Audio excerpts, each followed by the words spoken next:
Good morning, good afternoon, good evening, folks. Michael Zuber, one rental at a time. And once again, we are lucky to have the number one investor in my market of Fresno, California on the show, the one and only Jason Pritchard. How you doing, buddy? Good morning, Zuber. How are you? Happy belated birthday, my friend. I appreciate that. Thank you very much. Yeah, the old man turned 50. So congratulations. Congratulations. You're just getting started. That's right. I got another 50 years to go at least. Right. Well, hey, I want to break down something that I've been following on your Instagram feed, right? Again, if you're not following Jason Pritchard on Instagram, you are missing out. You put out this story. I think it was first in your stories, actually. And basically, you were involved in a flip, a 7-figure flip, went under contract right away. And then the process gets started and the appraiser comes in low, and then, you know, without stealing your thunder, he tried to screw you. So why don't you tell the whole story, how an appraiser tried to screw the deal on purpose? So let's break it down. I want to give the audience some context so you can see how this whole thing kind of played out, right? So we actually ended up putting this contract, or put this property in contract, April of 2021. So this has been a much longer term project than what we're typically used to. I mean, just so I'm clear, April of 21 is when you bought it. When we bought it, that is correct. Yes. So we are, you know, approaching 18 months or somewhere around that mark from when we bought it to when we sold it. So that's you know, significantly longer than the type of project we want to be. But we knew, because we liked the neighborhood, we liked the location, we liked that specific property, we knew that it had a lot of potential. So initially. So sorry to interrupt, Jason. I just want to be very clear, because I'm going to say something, and if you disagree, please do. You would not do that deal today. No, I agree. The market's different. The market is 100% different. And that's one of the things that you are potentially exposing yourself to risk when you take these longer term projects on, higher dollars, because the buyer is going to be just a little bit more particular, right? So you can't just go through, you can't run and gun, you can't use the same kind of cookie cutter model that you use on some of your more entry level projects. Everything has to be a little bit more custom. And we made that decision going into it. And so we knew going in that we were going to add about 800 square feet to the property, right? So right out of the gate, we had architectural plans done. We submitted those to the city, and we basically sat on our hands for about 6 months while it was going through the approval process, right? And then we ended up adding that square footage. It was essentially like almost like a brand new house. I mean, we did everything top to bottom was brand new. We spent a significant amount of money on that project, more money than I've ever spent on a rehab on any other project before. And fast forward to a few months ago, we stuck it on the market for 1.1 million. And I will say this caveat, Zuber, I was a little nervous at that price because there were not a lot of sold comps that supported that number. And we essentially went with a business model like, let's just shoot for the stars on this thing and let's see if we can kind of reset the comps. We had seen some of that happen, but the market had now also started to cool off, right? Interest rates had already jumped up. I mean, this was May that we listed this thing, man. So, you know, we had already seen this jump in rates. We had already seen some of this kind of cooling coming. And I was a little bit nervous, but we got it in escrow within, I'd say, the first week at full asking, 1.1 million, right? So, nice. Yes, everything's starting out working good. We get the appraiser out there a couple of weeks later, and the initial appraisal comes in at 750,000. So we were short about 350 grand, right? So again, I want to kind of paint this picture, right? So you list a property in May, you're a little nervous, you get an offer, you accept it, you're in escrow for your list price, feeling good. Yep. And again, 1.1 in Fresno is about 2x the median. So you're playing, you know, at the high end of the market.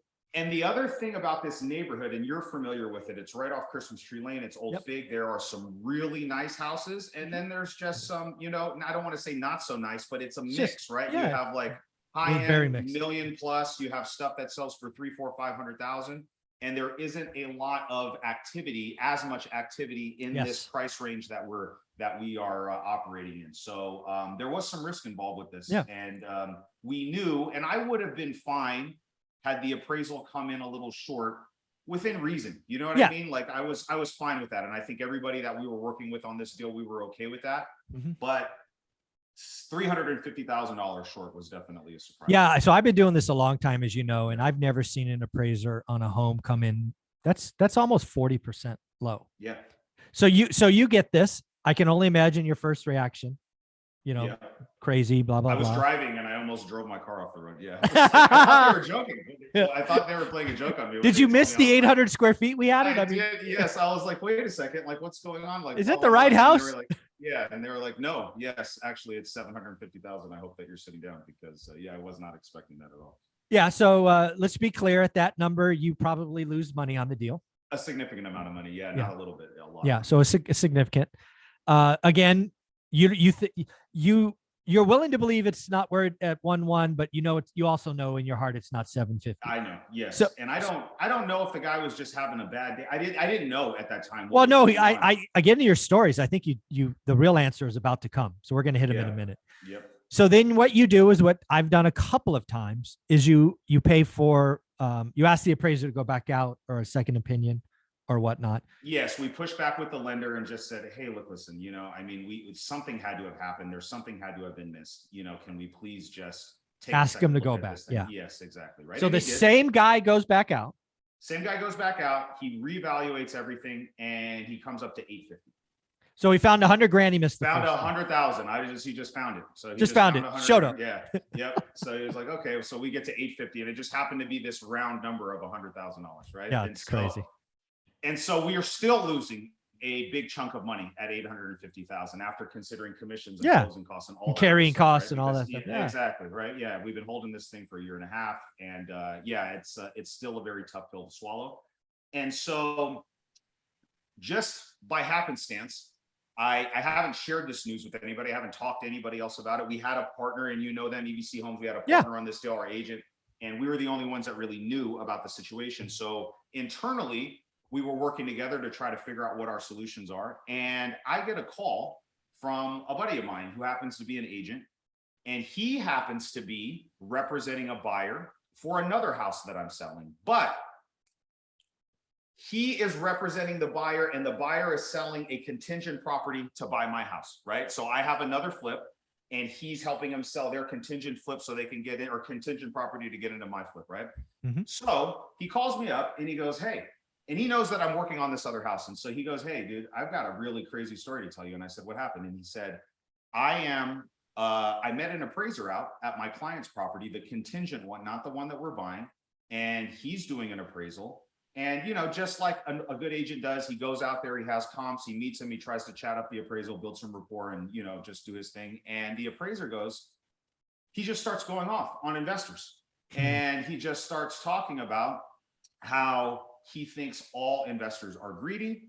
He thinks that they're taking advantage of people. And then he starts bragging to him about how he just brought an appraisal in for a flip in Old Fig Garden that they thought they were going to sell for 1.1 at 750,000. And I was like, dude, I couldn't believe it. My jaw almost hit the floor, man. Appraisers are licensed. Exactly. Yeah. And that's not okay. Yeah. And so I asked him politely, I said, hey, dude, if this is true, I hope that you can file some type of formal complaint against the review board for the licensing board that works with all the appraisers.